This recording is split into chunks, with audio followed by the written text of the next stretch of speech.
आजचा विषय आहे मराठी समाजाच्या बैठकीत राडा, अक्कलकोट बंदचा नारा. तर मित्रांनो, बातमी अशी आहे की जनमेजय राजे यांच्याबद्दल अपशब्द एकाला मारहाण झालेली आहे.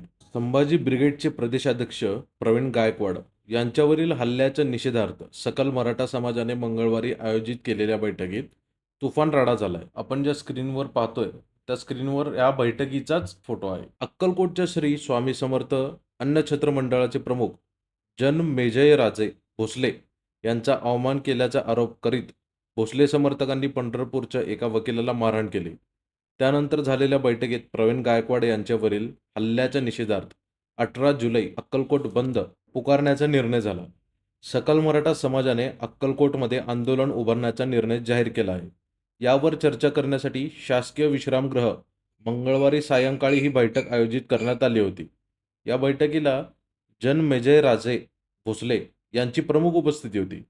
यावेळी पंढरपूर येथील ॲडव्होकेट रोहित फावडे या तरुणाने जनमेजयराजे आणि अमोलराजे भोसले यांच्या भूमिकेवर संशय घेतला. मी दोघांनाही राजे म्हणणार नाही. प्रवीण गायकवाड यांच्यावरील हल्ल्यानंतरचा एक व्हिडिओ व्हायरल होत आहे.